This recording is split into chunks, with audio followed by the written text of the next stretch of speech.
Welcome everyone to today's case study, bringing together panelists on the topic of providing professional development for teachers using CK12. I'm Katie, and my colleague Lindsay and I will be moderating today's conversation with our guest panelists. So these case studies are a little bit different than the webinar sessions you guys have been attending so far. These are designed to have more of a conversational feel than our core webinars. So for the first time so far this July, at the bottom of the Zoom window, you all should see that option to raise your hand. And so if you want to verbally ask a question and engage with our panelists, you're going to press the raise hand button. We will stop occasionally for questions, and our host will send you the option to unmute yourself. And you can just press that button and start speaking through your computer or headphones. If you don't want to turn on your microphone and speak, absolutely no problem. We will always have a Q&A window for you to type in any questions like we do in every one of our webinar sessions. If your question is for a specific person, just make sure you identify them by name when you type in your question. So if you have any questions about that, you can ask us. But basically, raise your hand if you want to be called on. We'll stop. We'll give you the option to unmute yourself, or type your questions as always in the Q&A. We are recording the session, and we will have it posted on our YouTube page within 24 hours. So let's get to it. We are thrilled to have a lot of special guests with us today, and I'd like to start by briefly introducing you to our friends from Lincoln Public Schools in Nebraska.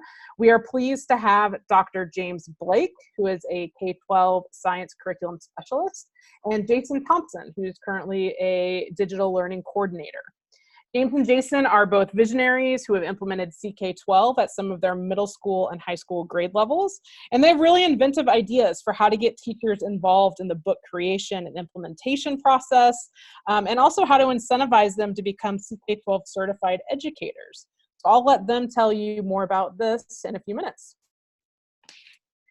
We're also thrilled to have Tina Ezzo and Diane Gavin. They're both science teachers in South Brunswick School District in New Jersey, and they've been using Flexbooks for multiple years. We've had a chance to visit their class a bit, which has been awesome. And they've even worked with teachers within their district to help support them kind of adopting CK12 and beyond. I visited another district one day where they were talking about how they had just heard Tina speak about CK12. So we're psyched to have them. And our last guest, but definitely not least, is Lance Key. He is a virtual technology specialist for Putnam County Schools in New Jersey. He's worked to implement CK12 within their VITAL, which is their virtual instruction to accelerate learning program within his district. And he's presented on CK12 in a number of workshops around the world. Sorry, I said in New Jersey. I meant in Tennessee. Yeah, in Tennessee. So anyway, they're all here. We want to say hello. We'll kind of turn our cameras on and wave hello for a second. And then we will have them turn their cameras on and go from there. Okay, panelists. We are going to start with a question to everybody. And actually, let me stop sharing my screen so that we just see your videos pop up here. So why don't we start with Lincoln, and then we'll head across the country to New Jersey, and then maybe duck back to Tennessee. But we'd like you all to briefly give our participants context for a little bit more about who you are and how you are using CK12. All right. Well, I'll do the Lincoln introduction here with my colleague Jason. So I'm the K-12 science curriculum specialist for Lincoln Public Schools, and Jason Thompson was the digital learning coordinator. It's a mouthful.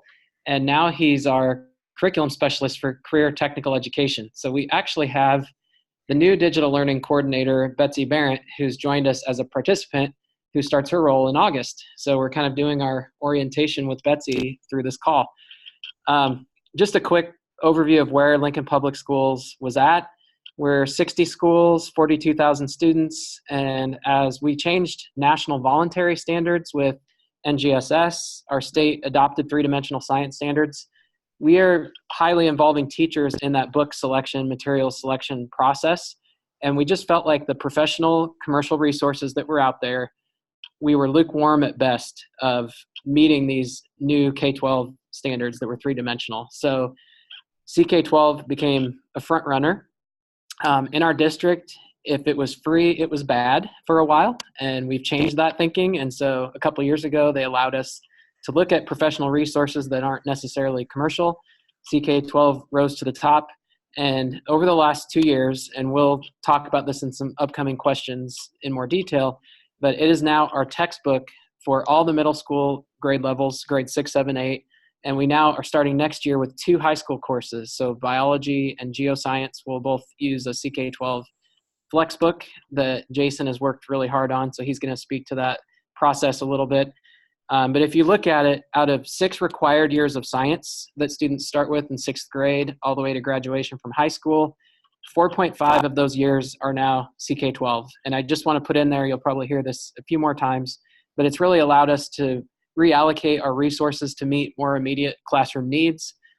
Teacher professional learning, right now I have a group here that NGSS sense makers. So we've got a team of 5 teachers from around the country, and we have 40 teachers in attendance right outside this door learning deep instructional approaches with 3-dimensional instruction in 7th grade biology and chemistry.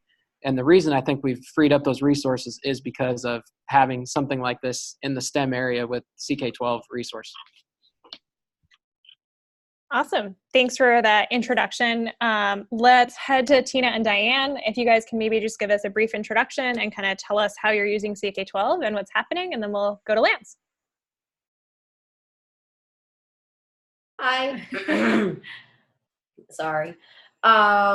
We are classroom teachers, and we've been encouraged to look for alternative resources that we can use with students, and our supervisor steered us toward CK12, and then really we started to explore and became involved in the Certified Educator program, and have just continued from there. Tina and I both teach 7th grade life science, and this became sort of an additional resource for us. We have textbooks in the classroom, but we needed something that the kids could take home to support. So we are using multiple resources. We're using CK12, but we're also still using some in-class text. So it's become a good supplemental resource to accompany what we're doing. We like the flexibility of being able to select the text that we want and to create a resource that matches with what we're teaching. Awesome, thank you. And Lance, can you give us a brief introduction to kind of where you are with using CK12? Sure. I am Lance Key. I'm the Instructional Technology Specialist for Putnam County Schools. First off, which is we have 22 schools, 800 teachers, and about 12,000 students that are there. But then also in our public schools, we have a virtual school, which is the Vital School, Virtual Instruction to Accentuate Learning. And I am the online math teacher for that school and help as the assistant principal for that school also. So CK12 for us in our face-to-face schools was a supplemental resource that we could use in our math and science classes. Also interactivity that students could use. We have some other districts that are using Flexbooks that have built some things out that we've stole from also. So many resources we use there. In our virtual school, though, we have been able to go in and build classes that we needed for some students that were needing to work from home, do things like that. So we built full classes for Bridge Math here in Tennessee and for statistics from CK12 resources. Awesome. Thank you so much. So I think we're going to move in. We're going to start asking a couple targeted questions geared towards professional development based on where you guys are coming from. But we have about 50 or so of you guys joining us today. So feel free to start populating that Q&A, or if you have a question in your options, you should have the option to raise your hand, and we can kind of alternate between our questions for our panelists and any that you guys might have. So feel free to start that at any point. So Lance, since you were just talking, maybe you could start with telling us more about the supporter training you've done for teachers that are using CK12 within Vital, and then explain a little bit about how that might be different or the same as I know you've done like Google presentations and included different pieces, how that might change within a district versus kind of just sharing CK12 in general. Yeah, exactly. So for us at Vital, we're a heavy Canvas user, and I know that Katie, you and I worked really hard on that Canvas integration there at first. So for our Vital teachers that are teaching online, we were giving them supplemental activities, things to enhance learning, things to differentiate instructions for their students, and we were bringing all that straight into Canvas for us. And for those of you who don't know, with Canvas there is grade passback that you can do with CK12, which has made it unbelievable for us in our face-to-face classes and in our regular classes. But as Katie was saying, I'm a Google certified trainer and a Google certified innovator, and have probably presented over 100 times over CK12 to many people at Google conferences and things like that. And the main focus when we go in there is they want to see how to sync it with Google Classroom. They also they're interested in the Plix activities, the interactions, the engagement activities that they can do with their students, and then also Flex book building. We don't focus a lot in the Vital world with the Flex book building because we do have Canvas there. But for those that don't have Canvas, Flex books have been a key feature for them. Awesome. Thank you so much. Diana and Tina, do you want to talk a little bit about what you've done to kind of support other teachers using CK12 as you guys were kind of the pilot start in your district? Yeah, Tina and I started by building a flex book, like I said, to match with our curriculum for the year. And then we were able to share what we did with the rest of the department. We're a two-campus middle school. We're two buildings, but we share the same curriculum department.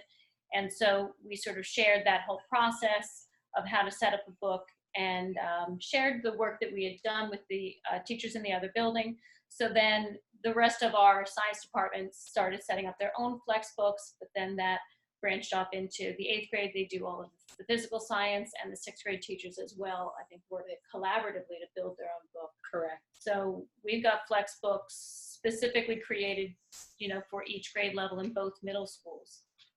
Do we have a school site set up? We do have a school site, and I monitor that for the district. And basically, we post anybody who shares their Flexbook link with us. We'll post it there.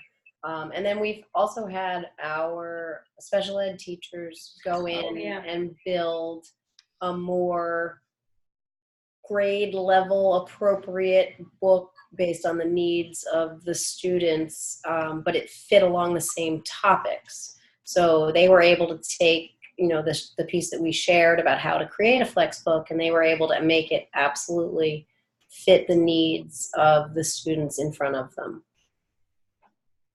Awesome. And I know you had done some training that went beyond your district, because I had teachers in other places tell me that they met you. Can you talk about kind of how you started doing that or what that looked like? So in our district, right at the end of every school year, there's a technology and learning conference, and they look for staff members who are interested in sharing their new learning. So last year, with Diane and I having done so much with CK12, we proposed a workshop that we would share out what we had learned with CK12. So then that primarily goes to our district staff, but other teachers from other surrounding districts can participate. They participate as well. So that would be how it started to spread beyond. Good. I'm glad. I couldn't figure out how that happened. It was our summer jumpstart series is to get people working at the beginning of the summer, put some seeds in their heads so that you can spend the summer. That's how we started with the flex books, and at that series, that's where people from outside the district can come to our district and join in that series. So that's how that must have occurred. Yep. Thank you. This is great. I love the variety of experiences that we're hearing from the teachers and the district admins. So thanks for all the insights. Again, keep asking questions in Q&A if you have any for our panelists. I do want to send it over to James and Jason right now. As part of your professional development, I know that you have encouraged people to become CK12 certified educators. And in fact, Lincoln Public Schools has the most certified educators of any district in the country, which is awesome. So I'm kind of wanting you guys to speak to that, of why you think it's important to encourage teachers to participate in the program for a district that's using CK12, and maybe some tips on how you incentivize them to do it, and then what that means in future professional development for you to have so many certified educators on staff. I'll start this one off. I'll kind of do the why and then pass it to Jason for how we're utilizing our certificated educators. And Lindsay, I may ask you a quick question here on the fly, because I sometimes get the reputation as a bird walker. So you can say, no. I saw a good question on here that isn't directly covered in our webinar, and I could say it briefly. Somebody had asked how CK12 works with NGSS. And so yeah, jump in. That's great. Quick comment on that.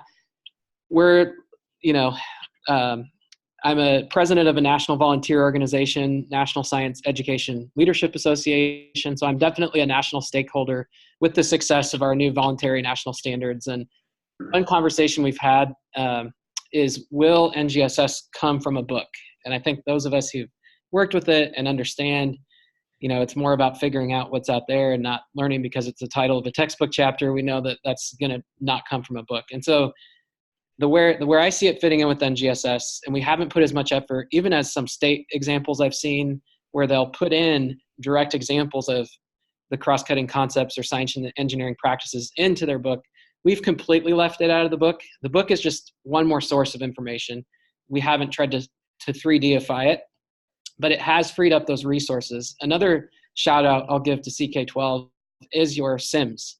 They're beautiful. If you haven't been in there and looked at those, and you're willing to make more of them based on user feedback. And so when I think about, like, if you're trying to use NGSS 3D instruction in chemistry, you may not want to get out 10 different kinds of salts and look at an endothermic, exothermic reaction, but you want your students to toy around with those after they've interacted with one version of a salt that maybe gets colder when you mix it with water.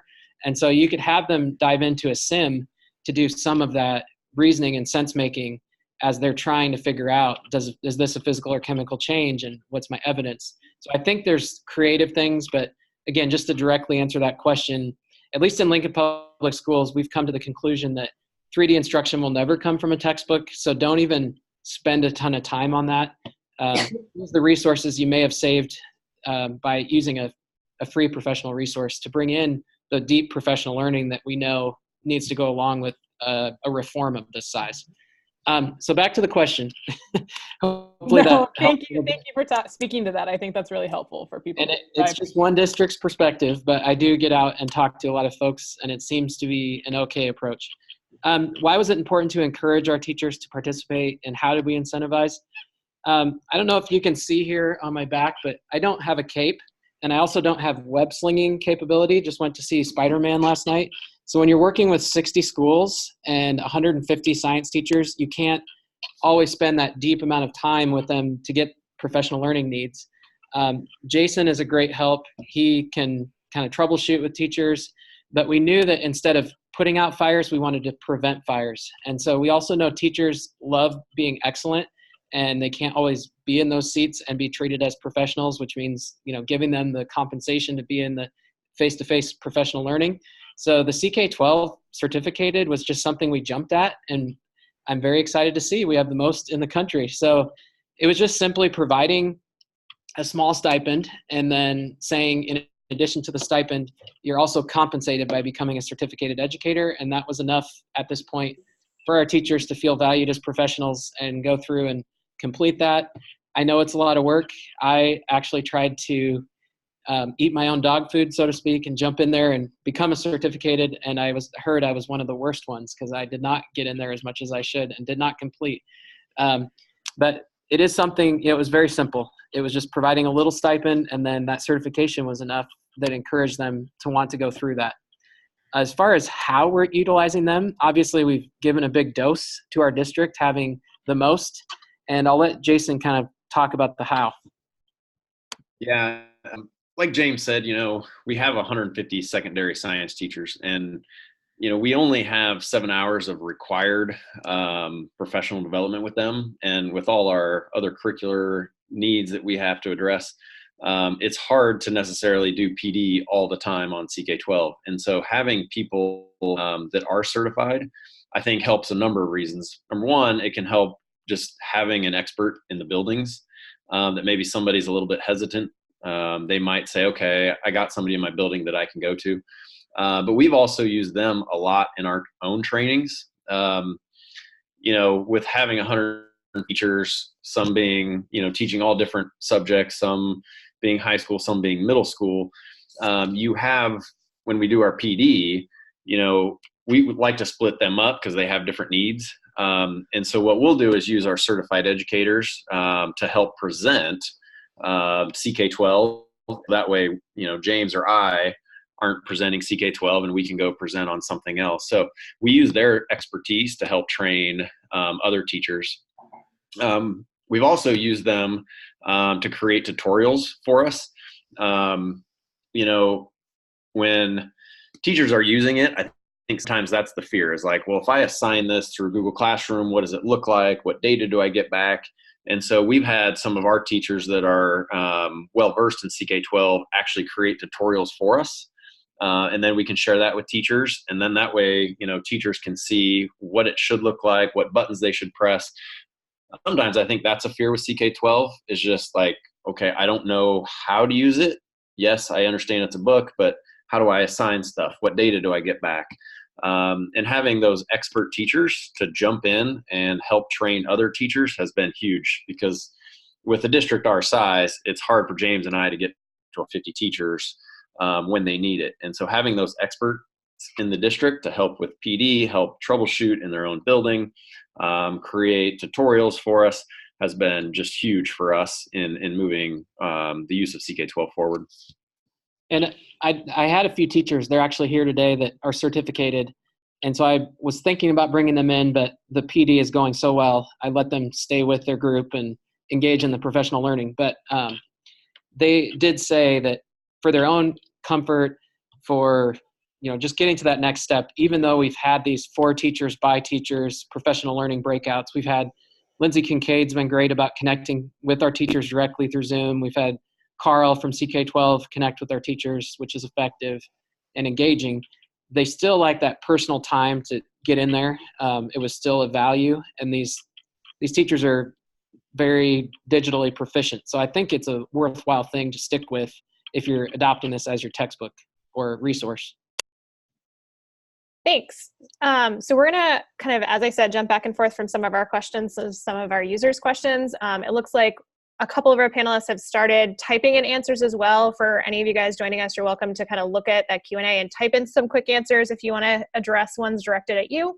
But this big one came in from Anthony, and it says, for the whole panel, when introducing CK12 to others for the first time, what do you find hooks teachers into wanting to learn more, considering that some teachers are also new to online and blended education in general? So I don't know, Lance or Diane, who, it's been a bit since we heard from you. Any of you guys want to give us a shout out and go from there?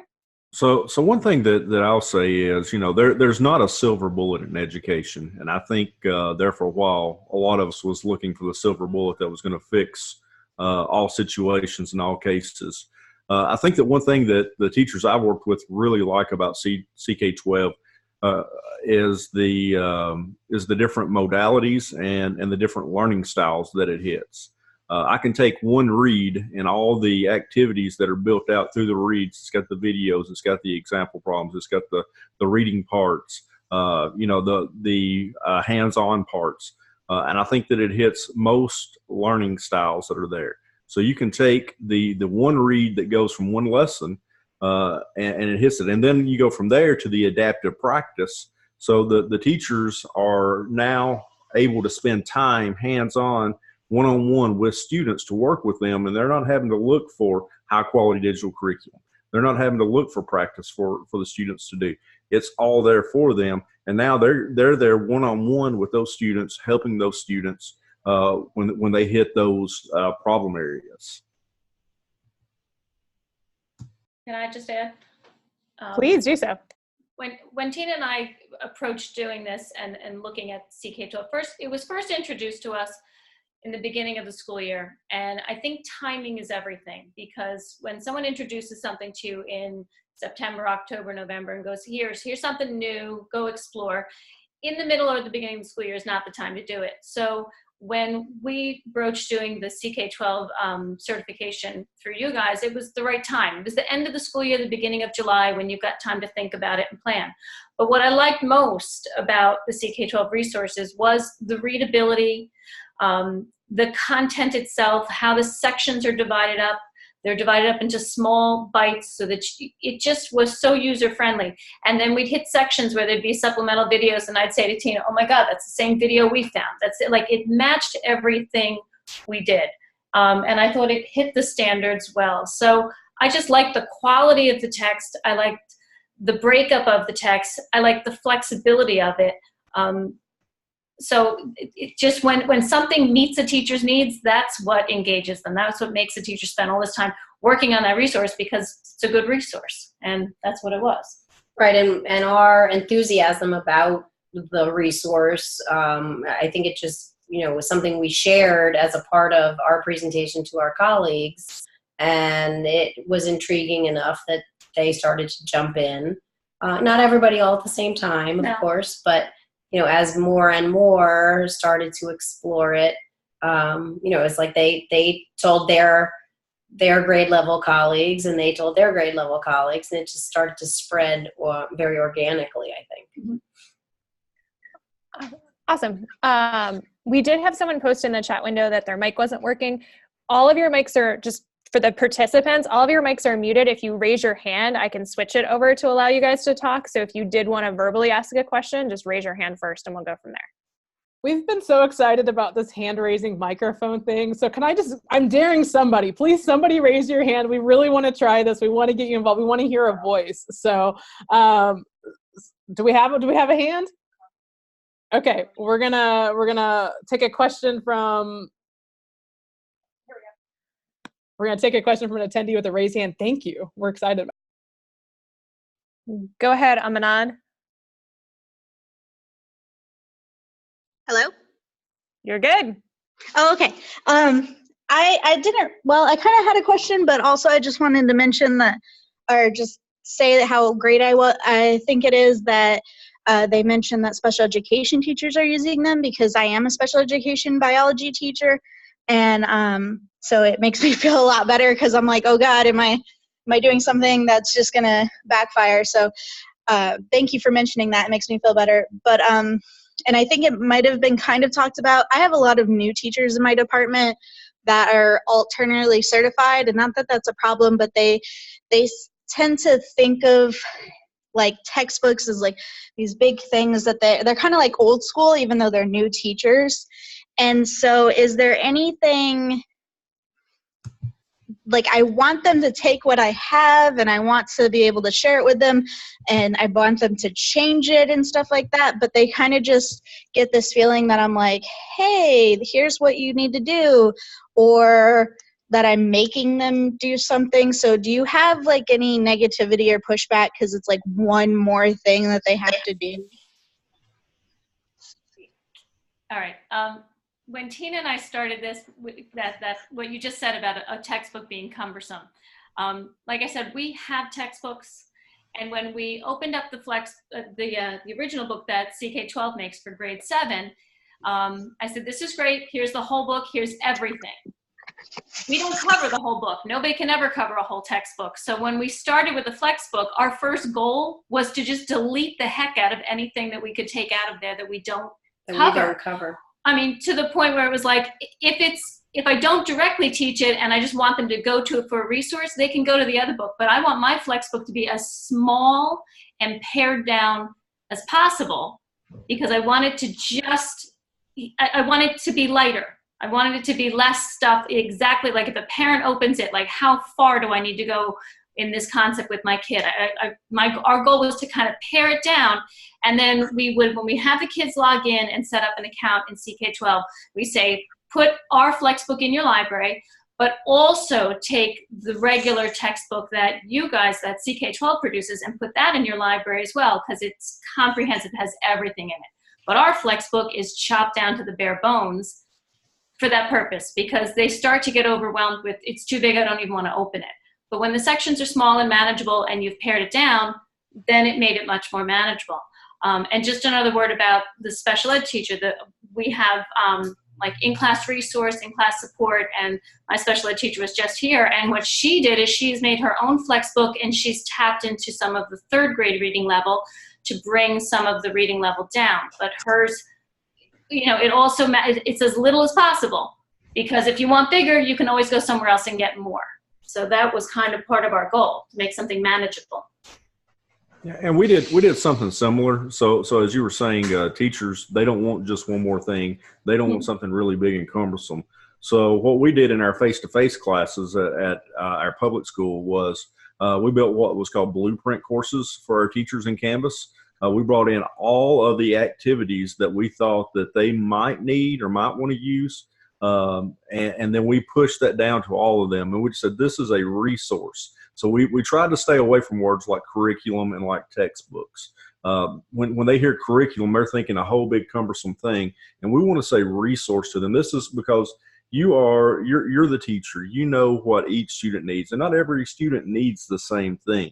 And I'm sure you working in special ed, you understand that not all students learn the same. And some students need, you know, a little support and some need a lot. So we started tearing that down to exactly just what they needed, and then pushed it down to them. And then we said, now here is where we pulled all this from. This is how you add all this. And if you want to go add more to it, or you need to find more resources, it's there. Just go do it. So try not to overwhelm them at first. Give them just small chunks and pieces of it. And they'll find the value in it, and they'll start using it on their own. I think that's all valuable advice, because that is the question of how do you get teachers to buy in. You guys are obviously very excited about it, but how do you get teachers invested? I also like this question from Janet, as far as someone who might run PD on CK12, what are some things that you would not do again? Have you guys encountered best practices in PD of suggestions of things that people who are doing this for the first time should steer clear of?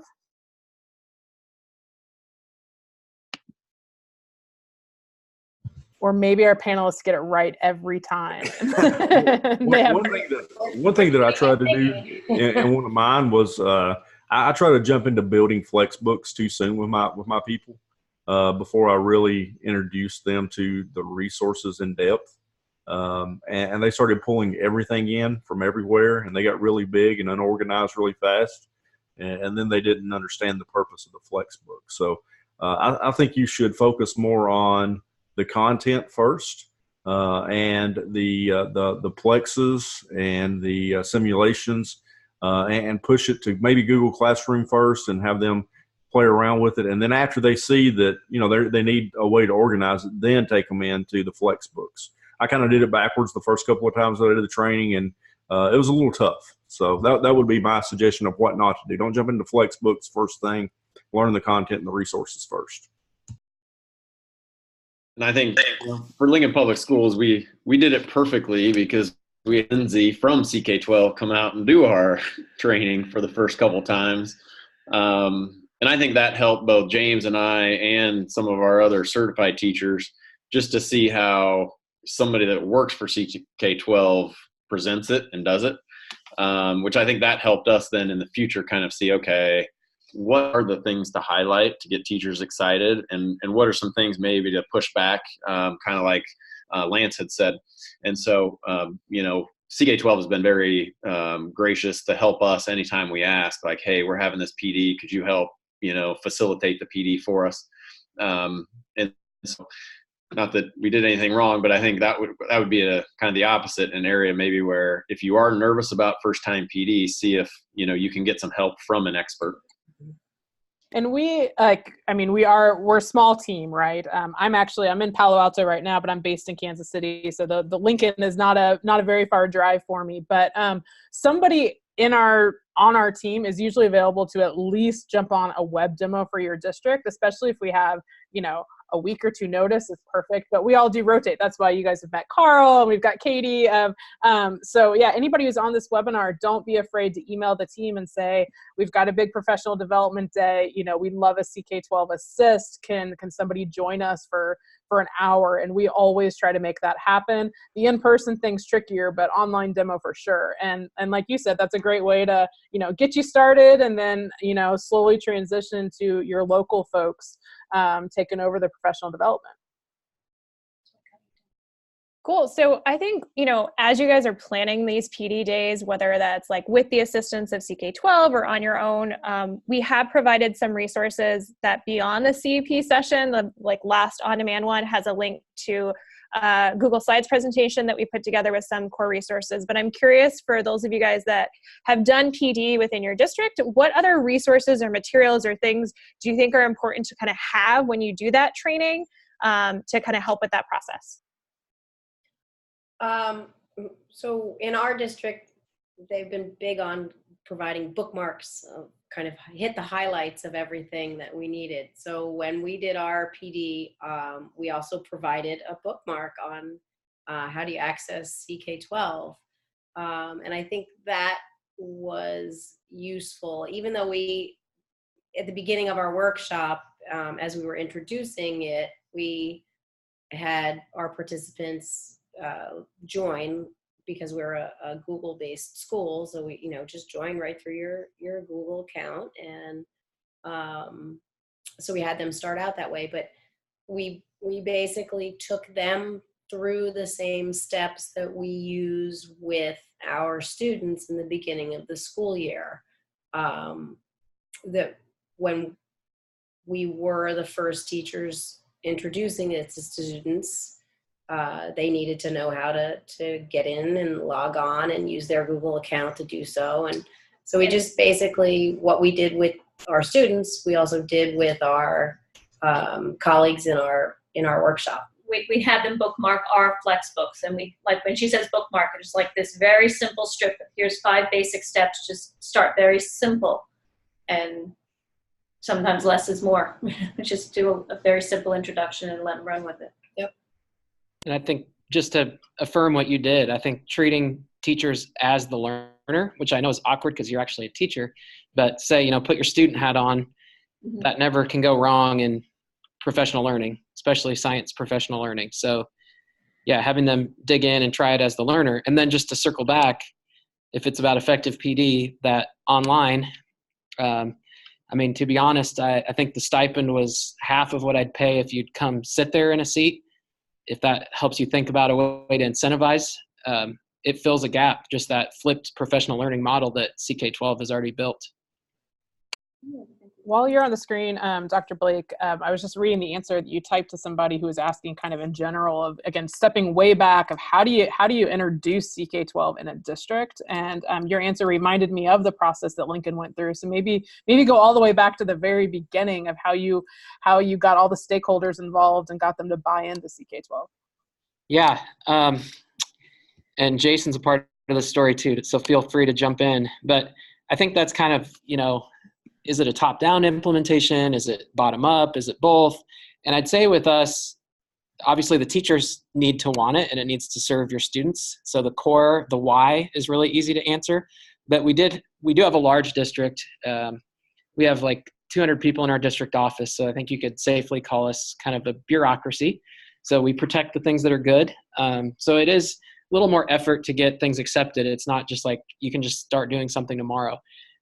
So we did get a little pushback. I think some of the district leaders felt like if it's free, it can't be high quality. And so getting through that, and my feeling is field trips. If you can get your district leaders to sit down with Lindsay, sit down with Carl Haley, I see him on the call, and just talk face to face.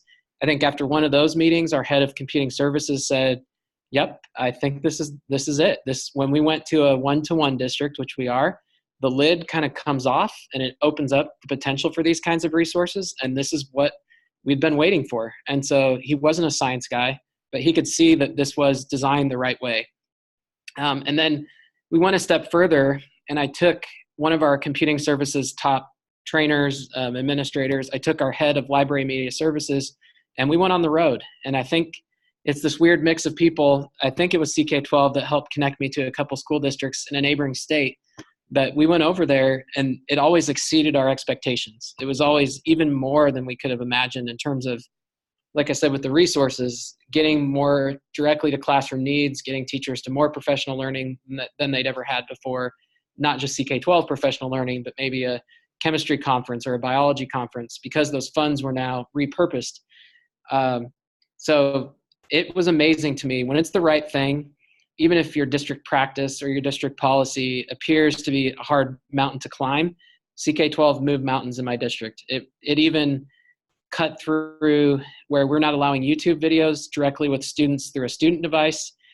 They picked CK12 as one of the 5 apps out of all the things a district would use, including our gradebook, that gets to whitelist YouTube. So now if a student needs to click on a video that we've put in a Flexbook, they're able to access that video through their student device. And so to make one of those top 5 spots, when you think we have 13 curricular areas and 42,000 students, it was one of those things where I wanted to hug the computing services person that walked in my office that day and said, we've been whitelisted.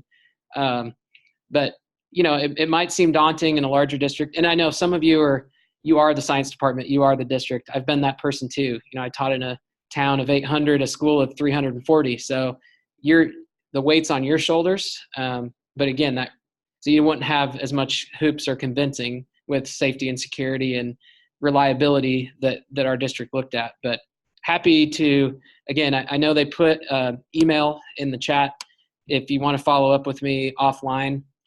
That's one thing I've appreciated. There's a lot of people in this space that are happy to share, and I'm happy to talk to you or your district leadership on a call about our story. Well, and to piggyback off James, I think too, what helped us with Buyin is, you know, we used CK12 and looked at CK12 when we were purchasing books. And so, you know, we did have hard copy books, physical books, but then we also had CK12 sitting next to it, and we weighed, you know, what's the content in this, what's the content in this. And so we use CK12 as part of our, you know, CSIP in really analyzing books. Teachers helped us make that decision. It's like, well, the content in CK12 is just as good, if not better, and it's free. So why would we even buy the book? And then, so I think when you're talking about buy-in, when we say, well, we've decided to go with this, you know, we are not purchasing a new book, teachers don't have as much leeway in terms of, well, I'll use this or this, because we just said, well, as a district, we've made this decision. And so I think that has helped with the buy-in, because that is our district book at this point. And Jason, one thing I want to add to that too is it's also adaptable. You know, you buy a textbook, you get a textbook, and you know, you got, you know, words on a page, and you might get some PDFs or something like that comes with it.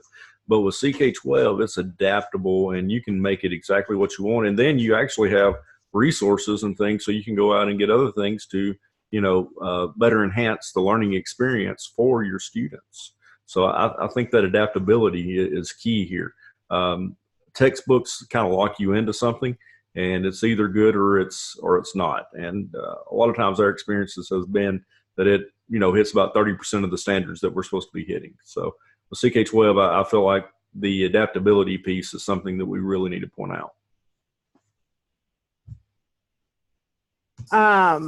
I'm loving this conversation, so I'm hesitant to say what I'm about to say, but I think we kind of advertise this as a 45-minute session. So I'm going to click over to some wrap-up keynote slides, and then our panelists, if you're able to stay on for another few minutes, let me talk about just a few program CK12 specific things here real quick, and then we'll give our participants a last shot here to try raising your hand. We had one brave hand raiser, or also to ask a few more questions in the Q&A window. Again, our panelists can see those questions. They can answer them verbally, or they can type you answers. So while I'm doing a little wrap up here, you guys be thinking about your final questions for our participants. Let's see. There we go. So as we were talking about great resources to share with other users, this is one of our favorite quick links, CK12.overview.org/overview. And it has like a little quick text as well as a video on all of our core resources.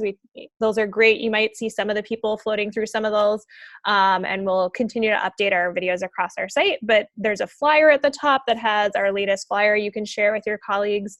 And so yeah, just a great place to find descriptions and useful resources to point as like a, hey, if you know nothing about CK12, check out this page.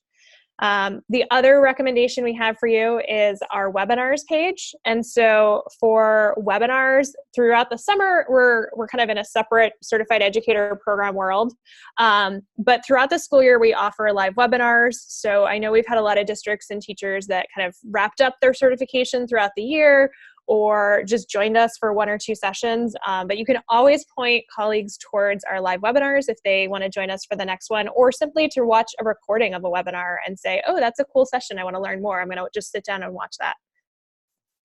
That's been a PD model I've heard of, actually. Some of the folks I work with in Missouri, that's what they do. They actually gather a collective of people into a room and they join our webinars live, and they count that as part of their PD. Or you can, again, watch one of the archived ones. That's a great idea.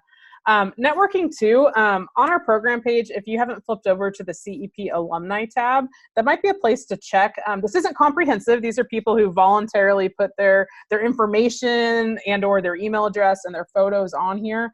But this is a great place to look for people in your area or in a similar subject. And if you see the little envelope next to their name, that means that they're giving you their direct contact information. So you can also reach out to any of our former program participants and ask how they're using CK12. Throughout our program, we often reference our Google form, or sorry, not our Google form, that's a different thing. This is a form, a CK12.org/form. We call it the Cafe. And we do have a Jumpstart for Educators Cafe, which is actually pretty active right now, with a lot of people posting questions and answering questions. So we have a few state-specific cafes as well that you might be interested in joining to talk to other folks. So I think the last slide that we just want to share before we jump into some final questions and maybe get final thoughts from our amazing panelists, that email jumpstart@ck12.org is a perfect option to follow up from here. If you email us and ask to get connected with our panelists, we can make that connection. They're also, as Lindsay showed you, I think most of them that finish the program have a little email icon next to their name on their matching page on the alumni page, so you can email them directly. But we can definitely make that connection, or we can talk to you more about your district and kind of use case and best practices from there. So feel free to use that jumpstart@ck12.org email and we'll follow up. So I think with that, we have one question left in Q&A. No one else has raised their hand, so we're going to take that Q&A question and then maybe do a wrap up with our panelists. So the question is, are there resources available, PowerPoint or other info handouts to use for professional development? So that overview page, the flyer that you download, is a great PDF handout. If you go to the Beyond session in our CEP Flexbook, there is a link to our Google Slides presentation. So it's not a PowerPoint, but it is Google Slides. And you can simply make a copy of that and start customizing it yourself. We really believe that learning is different for every student, and in your case, every teacher, if you're talking about professional development.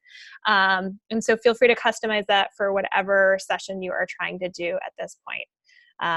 So I think we're out of questions there. So maybe if our panelists have any final thoughts they want to share about PD before we wrap up, we want to work on our reverse order. So Lance, do you want to start up and we'll go backwards instead of our introduction? Sure. So I just I want to challenge all of you to take it back to your district. Again, it's a great resource. And I challenge you to take it back and empower your teachers with this great resource so that they can take it to their classroom and then differentiate and help their students to get to where they need to be. Awesome. Thanks. Diana and Tina? I would reiterate what Lance just said. Once you've gone through the summer certification process and you've had some time to digest it, you just will become very enthusiastic, and I think just share that enthusiasm. Even just start small. Just share it with a few people at first, and then it'll start to spread. I agree. I mean, when something works for teachers, it works. And this worked for us. And sharing it person to person and one person at a time is what makes it sort of spread. And it's been great. So thank you. Great. Go ahead, James and Jason. I think just piggybacking off of what was just said, it passes the eye test of teachers. They're pretty good at spotting what's good and what's not. But also just an observation, I think with a lot of the jumping tracks here, but to the curriculum side, there's a lot more information built into those curriculums. I'm thinking Open SciEd, next gen storylines, a lot of the stuff that's going up on NSTA. And so the traditional textbook is not as big of a need as we're seeing. So a lot of the information students are using to reason is built right into those lessons. So it is a nice companion with where I see a lot of the curriculum going. And really to kind of focus back on the PD, you know, I think this thing is know where your teachers are. So if this is brand new to them, don't try to overwhelm them with everything, because there's way more to CK12. Like when I first saw it, after I dug in, I was like, wow, there's way more to this than just a textbook. And so I would say know where your teacher's at, and kind of that first one, just hit them with the stuff that's going to excite them, that's going to give them a broad overview of everything, and then they'll get excited. And then as they get more training, then you can hit them with some other things that are maybe, like Lance said, the flex books, how to edit, you know, maybe some of the other features. What does it look like when it does sync Google Classroom, those sorts of things. So I think know where your teachers are in the process, when you're doing the PD, to be able to, you know, make your PD fit and get the most bang for your buck. Okay. We are so thankful to our panelists. You guys have been very generous with your time today. So thank you so much. To all of our participants, attendees on this session, as you're working on your professional development, if you're just trying to get people to rally behind CK12, reach out to the CK12 team. A good way to do that is jumpstart@ck12.org. We will help you through that process. And then we can also put you in contact with any of our panelists if you're wanting to continue the conversation with them. So thanks to everybody. We're going to go ahead and exit out of this meeting, and we hope to see you all on a future webinar. Thank you.